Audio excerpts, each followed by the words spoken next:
प्यारे बच्चों, हार हो जाती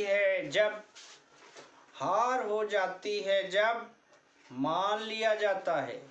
हार हो जाती है जब मान लिया जाता है। जीत तो तब होती है जब ठान लिया जाता है। तो ठान लीजिए, इस यूपी बोर्ड परीक्षा को पार करने के लिए और पास करने के लिए, बेहतरीन ढंग से अंक लाने के लिए प्यारे बच्चों, आप सबके लिए एक बार फिर से मेरे यूट्यूब चैनल तौफीक सर फ्री एजुकेशन में स्वागत है। एक बेहतरीन सवाल लेकर। ये सवाल आपका बहुत इम्पोर्टेंट है और पूरी उम्मीद है मुझे कि इस बार की परीक्षा में जरूर आएगा। क्या है प्रश्न? प्रश्न देखिए, त्रिभुज पाठ से लिया गया है ये। इस प्रश्न को हम समझेंगे और इसे सॉल्व करेंगे। क्या कह रहा है? ए बी सी डी एक समलंब है। ए बी सी डी एक समलंब है जिसमें ए बी समांतर डी सी है।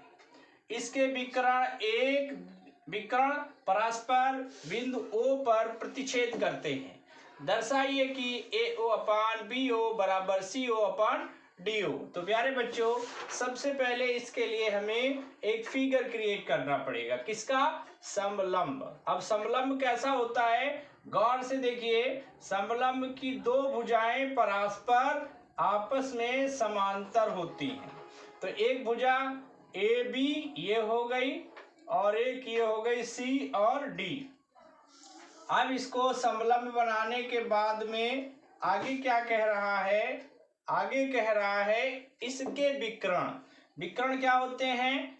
एक सम्मुख कोणों को जब हम आपस में मिलाते हैं तो उसे विकर्ण कहते हैं। एक विकर्ण ये हो गया और दूसरा विकर्ण ये हो गया। ये दूसरा विकर्ण हो गया आपका।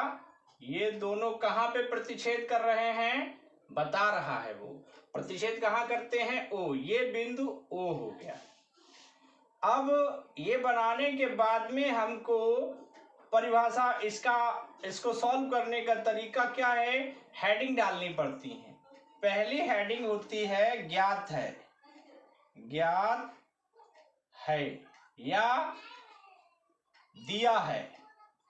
ज्ञात है या दिया है। तो क्या दिया है? A B C D एक समलंब है। A B C D एक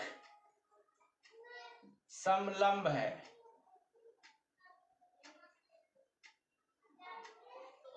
अब क्या आगे है?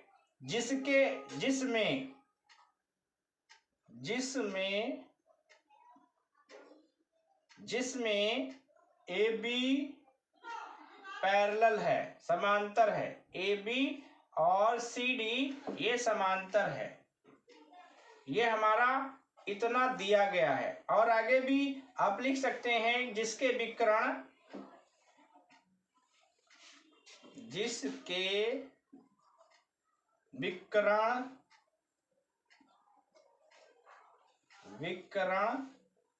O पर प्रतिच्छेद करते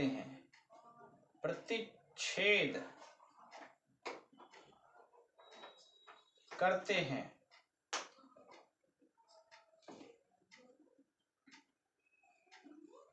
तो अब क्या हुआ? ये बात मैंने पहली हेडिंग क्लियर कर ली कि A B C D एक समलंब है जिसमें AB और CD समांतर हैं, जिसके विकर्ण एक दूसरे को O पर प्रतिच्छेद करते हैं। इसके बाद हम एक हेडिंग और लिख रहे हैं, रचना। क्या रचना कर रहे हैं हम? देखिए, एक हम AB के समांतर एक रेखा खींचेंगे जिसका नाम हम रख देते हैं EO या OE। तो हमने रचना किसकी की है? OE समांतर खींची है। किसके समांतर खींची है?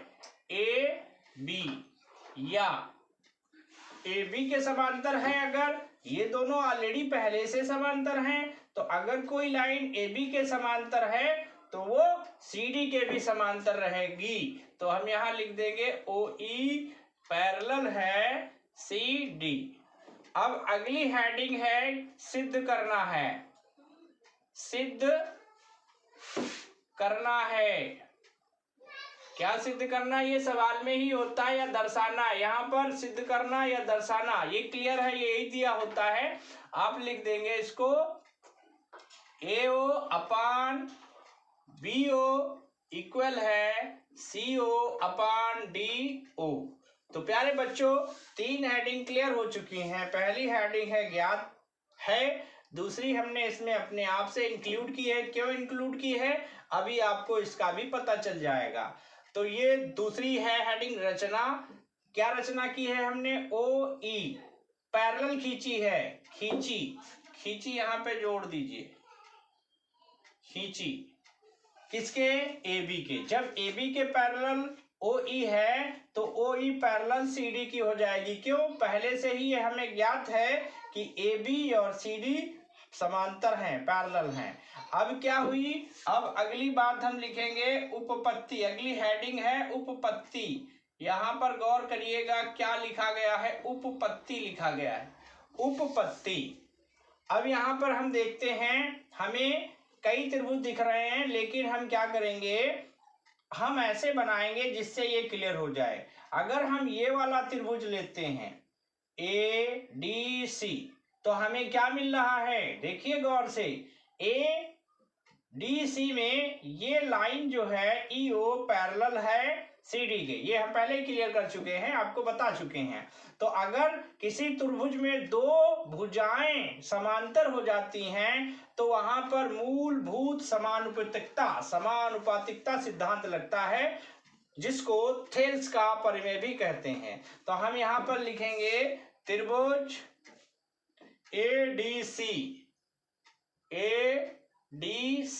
में थेल्स की परिमेय, यहाँ पर ADC में थेल्स की परिमेय क्यों लगाने जा रहे हैं, आप सो भी कर सकते हैं। OE पैरेलल है CD, तो अब हम थेल्स की परिमेय यहाँ पर यूज कर सकते हैं। थेल्स की परिमेय से, थेल्स की परिमेय को समानुपातिकता परिमेय भी कहते हैं, समानुपातिकता। इन्होंने ये बताया था, अगर किसी त्रिभुज में 2 भुजाएं समांतर हैं तो उन दोनों भुजाओं से जो दूसरी भुजा समांतर है उसके द्वारा प्रतिच्छेदित बिंदुओं के बीच का जो अनुपात होता है बराबर होता है। तो थेल्स की परिमेय के अकॉर्डिंग यहाँ पर हम क्या करने जा रहे हैं, देखिएगा क्या करेंगे, AE अपान ED ये बराबर हो जाएगी, इस भुजा का अनुपात और इस भुजा का अनुपात बराबर होगा, तो ये इसके बराबर हो जाएगी AO बटे OC। ये आपका पहला हो गया, पहला। अब दूसरी बार हम क्या लेने जा रहे हैं, अब ADB। अब त्रिभुज हम लेंगे, अगला वाला त्रिभुज जो हमारा होगा वो क्या होगा, त्रिभुज AD में, त्रिभुज ADB में क्या करेंगे, त्रिभुज ADB में हम देख रहे हैं कि ये वाली इसके पैरेलल है, अर्थात OE समांतर है AB के।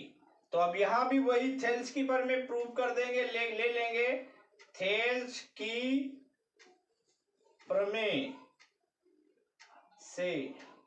क्या करेंगे, इसमें भी 2 बिंदु मिल रहे हैं, यहां और यहां का अनुपात और यहां और यहां का अनुपात। तो क्या करेंगे, AE अपान ED बराबर हो जाएगा BO अपान OD। तो ये दूसरी समीकरण आ गई। अब समीकरण 1 व समीकरण 2 से हम देखते हैं, प्यारे बच्चों गौर करिए, इसमें पहली परिमेय में भी, पहले समीकरण में भी AE बटे ED आया था और इस दूसरे वाले में भी ये आ रहा है। तो हम इसको हटा करके ये ला सकते हैं यहाँ पर, या इसको हटाकर ये ले जा सकते हैं। प्रूफ क्या करना है हमको, AO अपान BO और इधर है। अब यहाँ पर इस वाले को हम यहाँ रख देंगे, क्या करेंगे, ए ओ अपान ओ सी बराबर में बी ओ अपान डी ओ कह लीजिए या ओ डी। अब हमारा जो प्रूफ करना था वो नहीं आया। अब देखिए इसकी जगह पे ये जा सकता है, इसकी जगह पे ये जा सकता है। मल्टीप्लाई करने पर ये दोनों एक साथ चले जाएंगे, ये दोनों एक साथ चलेंगे, तो इनका रिप्लेसमेंट भी कर सकते हैं। क्योंकि गुणा में अगर हम 3 की गुणा 4 से करें तब भी वही आएगा, और 4 की गुणा 3 से करें तब भी वही आएगा। तो इनको हम रिप्लेस कर सकते हैं। तो रिप्लेस कर देते हैं, ए ओ अपनी जगह पर रहेगा और ओ सी की जगह पे हम बी ओ ले आते हैं, और जो ओ सी है वो उधर चला जाएगा, ओ सी को हम सी ओ भी लिख सकते हैं। अब ये देखिए जो बात हमें प्रूव करनी थी, जो सिद्ध करनी थी, वही आ चुकी है। इट मीन्स ये सवाल आपका प्रूव्ड हो चुका है।